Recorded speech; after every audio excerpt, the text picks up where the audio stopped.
Est-ce que ces phrases résonnent chez toi? Pourquoi est-ce que je répète toujours les mêmes schémas? Au boulot, en amour? Pourquoi je n'arrive pas à parler dès que je suis observée ou dès que je me sens observée?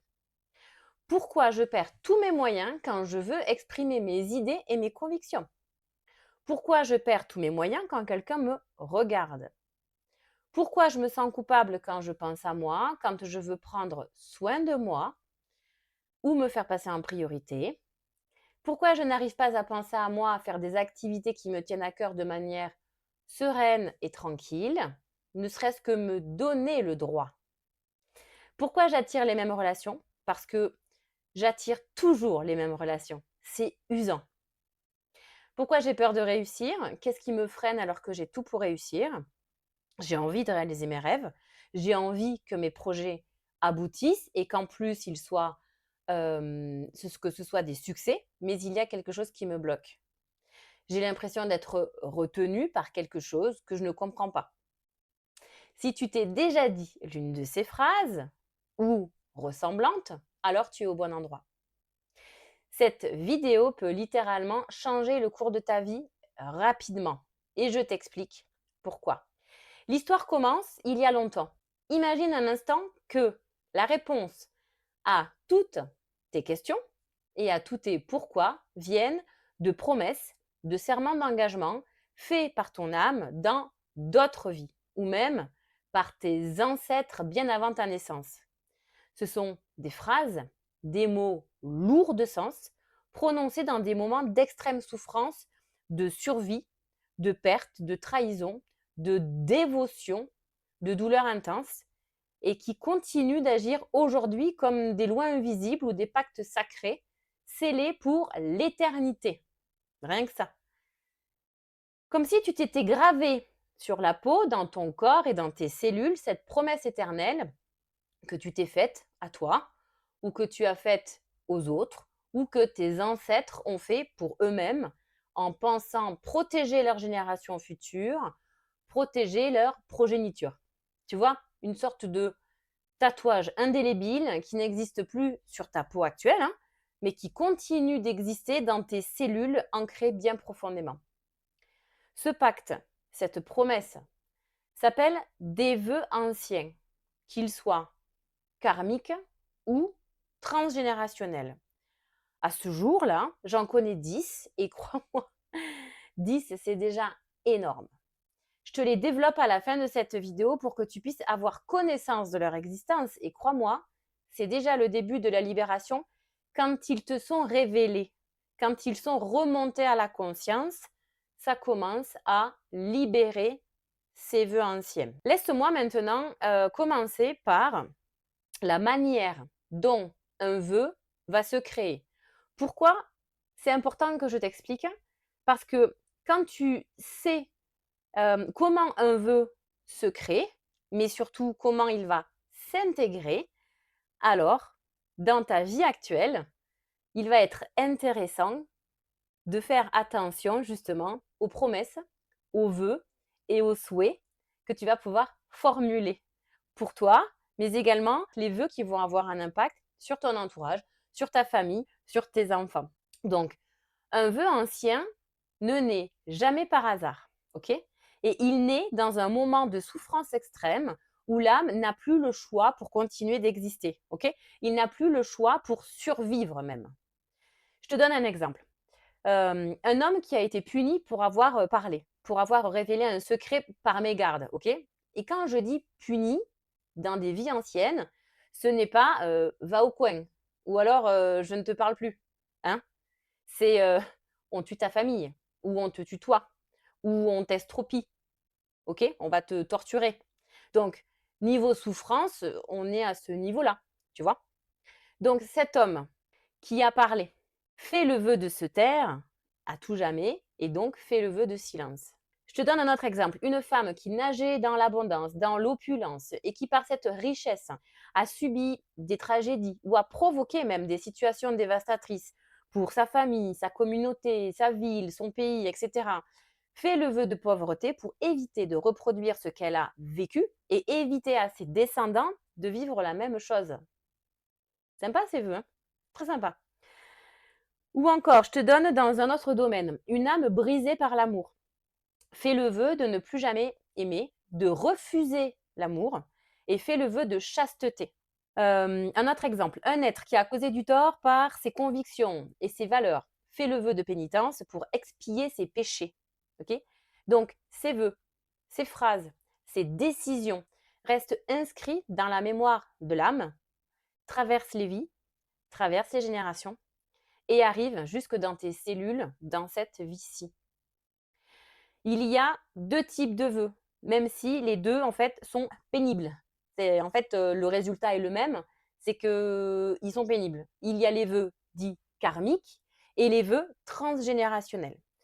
Donc pour la petite différence, OK, si ça t'intéresse, parce qu'au final, moi ce qui m'intéresse, c'est la libération de ces vœux, peu importe qu'ils soient karmiques ou transgénérationnels ou même dans cette incarnation-ci, le but, il est de se libérer des freins, des blocages qui nous empêchent d'évoluer et d'œuvrer vers notre, vrai potentiel.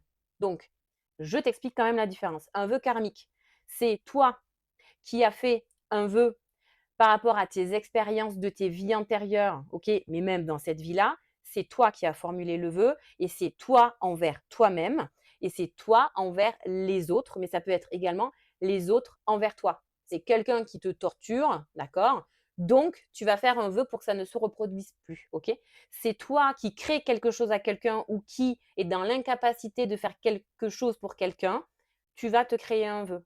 Il y a toi envers toi, c'est je prête serment envers moi-même de. Donc ça, c'est karmique.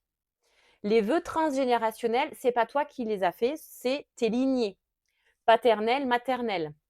Donc c'est toute ta famille du côté de ta mère, toute ta famille du côté de ton père. Et je rappelle également que si tu es un enfant adopté, ça fonctionne pour tes parents biologiques et ça fonctionne pour tes parents adoptifs. En mode bagage costaud, quoi. Donc c'est eux qui, dans des vies antérieures, ont fait des vœux pour protéger leur lignée, pour protéger leurs descendants, et tu te cognes cet héritage par l'épigénétique, par vraiment les gènes en fait, ok, que l'on se porte. Donc pour les vœux transgénérationnels, c'est vraiment un héritage invisible. Et ça peut être une grand-mère qui a perdu un enfant, un ancêtre qui a survécu à la guerre, ou pas d'ailleurs, une femme rejetée pour avoir aimé la mauvaise personne et qui n'était pas légitime, un homme ruiné, humilié, détruit par la jalousie. Ils ont pu faire un vœu pour survivre ou pour diminuer une souffrance. Et ce vœu est devenu un héritage émotionnel. Pas cool, lourd, pénible, tu vois, parce que c'est un programme intérieur, un programme cellulaire. C'est une limite que tu ressens sans savoir d'où elle vient. Comment ces vœux se réactivent et agissent dans nos vies? Alors, dans ta vie, même si tu avances, tu sens que quelque chose te freine et te retient quand même, ok? Donc ça, c'est le premier symptôme. Tu es quelqu'un qui avance, tu es quelqu'un qui se prend en main, tu es quelqu'un qui est responsable de ta vie, tu avances, mais tu sens que tu as l'impression d'avancer avec un boulet au pied, ou tu as l'impression qu'il y a des grains de sable qui se mettent dans le processus, et à chaque fois, c'est freiné, c'est bloqué, tu sens que ce n'est pas fluide, ok? Parce que, en fait, les vœux ne dorment jamais vraiment, ok? Ils restent là, en arrière-plan, ok? Comme des lignes de code invisibles. Et ils se réactivent quand une situation ressemble même de loin à l'origine du vœu, ok? Tu veux parler, t'exprimer, mais quelqu'un te coupe la parole, ou quelqu'un te juge sans cesse, ou te ridiculise à chaque fois que tu t'exprimes, même de manière sincère et profonde, ou encore tu peux perdre ta voix le jour J d'un grand oral, voilà. Du coup, le vœu de silence se réveille. Tu veux assumer qui tu es, enfin, mais tu sens une tension dans ton ventre, une petite voix qui te dit de ne pas en faire trop, que tu n'es pas à ta place, et puis oh, et redescends sur terre, et puis et arrête d'en faire trop. Le vœu d'invisibilité se réactive, juste par cette phrase. Tu veux gagner plus d'argent ou vivre de manière aisée, mais tu culpabilises, tu procrastines, tu perds des opportunités, tu rationalises en te disant que finalement, bah, tu n'es pas si malheureux que ça. Et puis que, que vont dire les gens en fait si tu changes de voiture parce que tu gagnes plus? Et puis quelle personne va me tourner le dos parce que je serai plus aisée et confortable financièrement? Bim! Bah, le feu de pauvreté reprend le contrôle. Ou alors tu veux aimer, tu veux t'ouvrir à l'amour, refaire confiance, mais tu as peur de souffrir. Et pour le coup, tu te sabotes. Le vœu de chasteté murmure: «Eh, souviens-toi! Oui, souviens-toi! Souviens-toi! Ou encore, tu veux réussir, tu veux accéder à la part de toi qui est complètement épanouie et à sa place, voilà, dans sa mission, dans ce qu'elle entreprend, mais tu te sabotes au dernier moment en procrastinant ou en changeant de cap ou en arrêtant complètement ton idée dans ton néant, en te comparant aux autres aussi, par exemple. Alors le vœu de renoncement à ta puissance se manifeste. Encore, tu veux choisir pour toi, penser enfin à toi et créer ton propre chemin. Mais tu te sens obligé de rester fidèle à quelqu'un, à un lieu, à ta famille, à ce que tes parents t'ont légué comme héritage, leurs valeurs, leur entreprise, leur fortune même. Alors, bim, le vœu de loyauté se réactive. Ok. Chaque fois que tu t'approches d'un espace de liberté, le vœu se réveille pour te ramener dans la zone sécurisée. Pas parce qu'il veut te nuire, mais parce qu'il croit encore te protéger, servir ton intérêt. Donc, ce n'est pas toi qui es cassé ou handicapé émotionnellement, psychiquement ou sentimentalement ou handicapé de la réussite ou handicapé de l'abondance ou handicapé de la richesse. Non, ce sont des vœux anciens qui continuent d'agir de manière endormie jusqu'à ce que la mémoire du vœu se réactive. Et elle se réactive pas pour te punir, mais parce que tu arrives à un moment de ta vie où tu es prêt à t'en libérer. Les vœux se réactivent quand l'âme est prête à les dissoudre. C'est comme si la vie te disait, regarde, ce vœu n'est plus pour toi, c'est un ancien programme qui te bloque, alors libère-le maintenant. OK? Donc, comment savoir si tu portes un vœu? Déjà, si tu regardes encore cette vidéo, c'est qu'il y a de grandes chances que tu en portes un, voire plusieurs. Et c'est là où c'est compliqué à les libérer soi-même. Parce que certains vœux vont venir sans trop choquer. Ok. Ils vont créer des sortes de mailles, une sorte de maillage énergétique où en fait il y aura des vœux qui vont venir en quinconce se superposer et faire une sorte de code de maille, voilà, de code de maille de protection. Mais pour t'aider, en fait, tu peux te poser les questions suivantes ou essayer d'y répondre, d'accord? Par exemple, est-ce que je répète un schéma malgré tous mes efforts d'en sortir?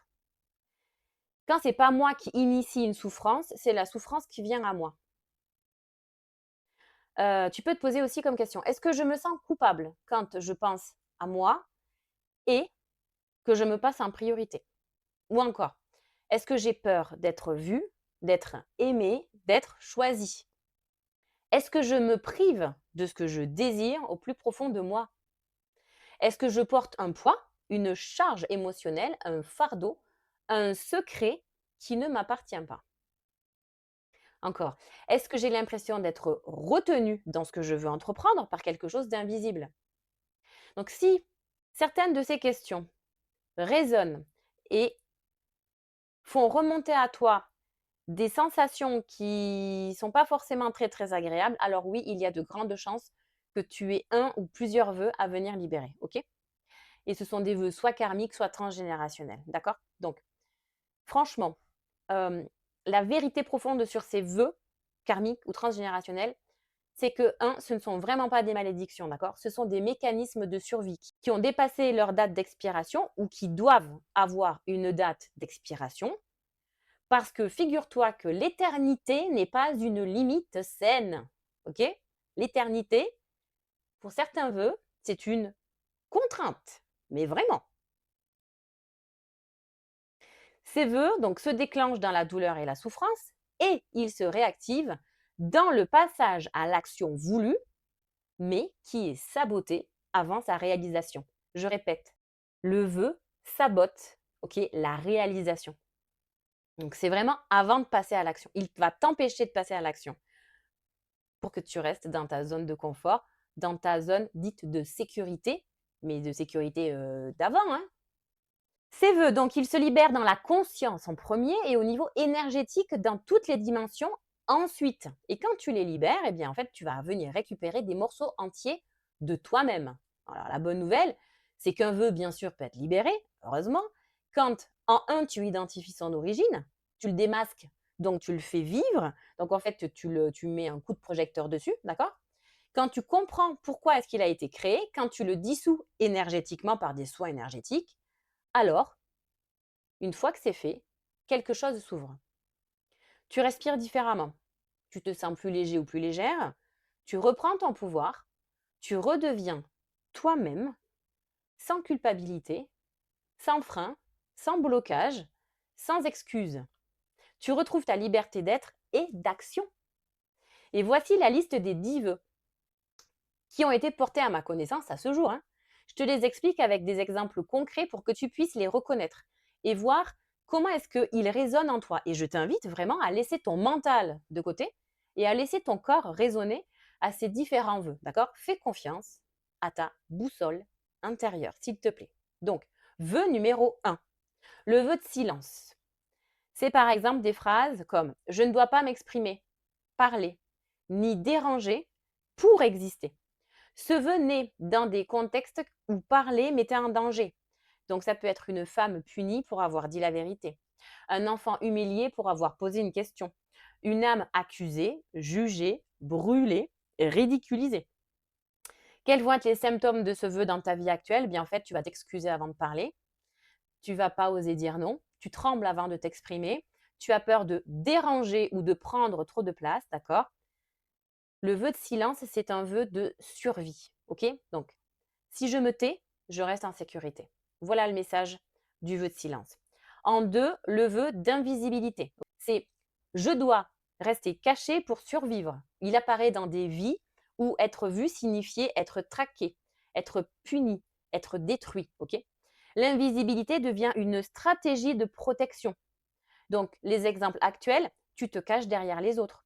Tu n'oses pas te montrer sur les réseaux ou même dans ta vie au quotidien tel que tu es. Tu minimises tes réussites. Tu te rends petit ou petite pour ne pas attirer l'attention. C'est le vœu de l'effacement protecteur. Le vœu numéro 3, le vœu d'obéissance. Je ne dois pas décider par moi-même. Je ne suis pas capable de faire les bons choix seul. Voilà ce que tu pourrais te dire. Ce vœu naît dans des contextes religieux, militaires, familiaux ou patriarcaux. On t'a appris que ta volonté était dangereuse. Donc, des exemples actuels, ça peut être tu demandes toujours l'avis des autres avant d'agir. Tu doutes systématiquement de tes décisions. Tu as peur de te tromper et par conséquent, tu ne te mets pas en action. Tu te sens incapable, sans validation extérieure. Sache que c'est un vœu de soumission intérieure. Le vœu numéro 4, le vœu de servitude. Je dois servir, me soumettre, me dévouer. Il apparaît dans des vies où ton rôle était de servir comme des rôles de domestiques, des moines, des esclaves, femmes dévouées, guérisseuses sacrifiées. Et dans des exemples actuels, tu pourrais faire passer tout le monde avant toi parce que tout le monde est plus important que toi. Tu t'épuises pour aider. Tu te sens coupable quand tu te reposes, quand tu ne fais rien. Tu crois que ta valeur dépend de ce que tu donnes. Ce vœu, c'est le vœu du rôle. Je suis là pour servir, mais pas pour exister. Cinquième vœu, le vœu de sacrifice. Je dois me sacrifier pour les autres. Il naît dans un moment où l'âme croit sincèrement que sa vie vaut moins que celle des autres ou que sa souffrance peut sauver quelqu'un aussi. Ce vœu va naître dans un contexte de survie comme famine, guerre, ou de culpabilité comme de l'incapacité à avoir sauvé quelqu'un ou avoir posé les bonnes actions pour sortir d'une situation accidentelle ou traumatique, d'accord? Prendre également la responsabilité d'un malheur sur ses épaules, ok? Ou dans un contexte également d'amour démesuré. Ce vœu, il peut naître aussi dans un contexte d'amour démesuré. Donc, ça peut être le fameux quoi qu'il en coûte, ok? Ou la dévotion extrême d'un religieux, d'une guérisseuse ou d'une personne dévouée à une cause, ok? Mais toujours dans prendre la responsabilité de ce qui se passe, ok? De ce qui est arrivé. Ça, c'est un vœu pardon, relationnel. Aujourd'hui, tu te sacrifies, sans que personne ne te le demande en fait, hein, d'accord? Dans les exemples actuels, ça peut être par exemple, tu prends les problèmes des autres sur toi, à ta charge. Tu t'oublies dans une relation, quelle qu'elle soit, amicale, professionnelle ou amoureuse. Tu te sens responsable du bonheur d'autrui, du bonheur des autres. Tu t'épuises pour sauver les autres. Ce vœu, c'est un vœu de don de soi, mais jusqu'à la mort. Donc c'est aussi un vœu qui signifie une perte de justesse dans le rôle de chacun. Sixième vœu, le vœu de loyauté. Je dois rester fidèle à un clan, une famille, une âme ou une cause. Il naît dans des contextes de guerre, de famille, de fraternité, de promesses sacrées. Avec des exemples actuels, ça pourrait être Tu restes dans une relation par loyauté. Tu n'oses pas dépasser les standards de ta famille. Tu te sens infidèle si tu changes de vie. Tu portes les souffrances de ta lignée. Donc c'est un vœu, vraiment, un vœu d'attachement toxique, celui-là. Le septième vœu, c'est le vœu de pénitence. Je dois payer, expier, souffrir pour être digne et mériter ce que je gagne, d'accord? Ce vœu, il naît dans des contextes religieux, dans des contextes karmiques, dans des croisades, des guerres, d'accord? Donc, tout événement où il y a eu traumatisme, ok? Des événements traumatiques. La souffrance devient une monnaie d'échange. Les exemples actuels, ça peut être tu te punis inconsciemment, tu crois que tu dois mériter l'amour, la réussite, le succès, tu sabotes ta réussite, tes victoires, parce que tu te considères non légitime, tu te sens coupable même quand tout va bien. Ce n'est pas normal. Non, ce n'est pas normal quand tout va bien. Ce vœu-là, c'est le vœu de la souffrance méritée. Huitième vœu, le vœu de pauvreté. Je ne dois rien posséder pour rester humble, pour être sage, pour devenir spirituel, pur et consciemment élevé. Il naît souvent après des vies où l'argent a causé jalousie, violence, trahison, rejet, perte, etc. Dans les exemples actuels, tu refuses inconsciemment l'argent en bloquant la réception. Tu perds des opportunités financières et tu crois que richesse égale exposition égale danger. Tu peux également associer abondance à corruption, donc quelque chose de malsain. Ce vœu est un vœu de protection par privation. Le neuvième vœu maintenant, c'est le vœu de chasteté. Je dois renoncer à mes plaisirs, désirs et à toute tentation impure. Donc, il naît dans des contextes religieux, monastiques ou après des traumas amoureux, voire même sexuels. Des exemples actuels, ça pourrait être des difficultés à ressentir du plaisir ou à prendre du plaisir dans les petites choses du quotidien. Ça pourrait être également une rupture dans le rapport avec ton corps. Également, une peur de l'intimité avec quelqu'un, mais également avec la tienne, ta propre intimité, OK? Des difficultés à créer, à jouer et à être spontané. Ce vœu coupe, en fait, l'énergie vitale, la joie, la créativité. Le dernier vœu à ma connaissance, qui est le 10e, c'est le vœu de renoncement à ta puissance. C'est je ne dois pas utiliser mes dons, mes talents, mon pouvoir ou ma puissance intérieure. Je renonce à mes droits et à ce que je mérite de plus vibrant par rapport à ce que je suis. C'est un vœu relationnel entre toi et toi. C'est un vœu d'auto-abandon. Et voici des exemples concrets. Tu caches tes talents. Tu as peur de briller. Tu ne crois pas à ton potentiel, même si tu en as conscience et que l'extérieur te pousse à croire en toi. Tu renonces également à tes rêves avant même d'essayer avec le pourquoi moi? Pourquoi moi? Pourquoi moi j'aurais ces dons? Pourquoi moi j'aurais ces capacités? Pourquoi moi je pourrais faire ça? Pourquoi moi je pourrais y arriver? C'est le vœu le plus profond parce que c'est le vœu qui te dit je me coupe de moi-même. Je vais faire une vidéo par vœu pour pouvoir les détailler. Donc si ça t'intéresse, abonne-toi. Il y a une vidéo qui sort par semaine tous les vendredis. En conclusion, si tu sens que tu portes un vœu ancien ou plusieurs, parce qu'avec le nombre de vies antérieures que nous avons, il y a de grandes chances que tu en aies contracté plusieurs, et puis hérité aussi. Tu as compris le principe. Si tu veux comprendre ce qui te retient, si tu veux te libérer de ces engagements invisibles, eh bien moi je propose des séances individuelles pour t'en libérer. Parce que grâce aux informations que je reçois de tes guides et ou de tes anges gardiens, je t'aide à identifier le vœu ou les vœux et à le ou les faire remonter dans ta conscience, déjà en premier. Je t'aide à t'en libérer en les dissolvant grâce à des soins énergétiques spécialement conçus pour toi qui vont agir de manière efficace parce que ciblés, ok?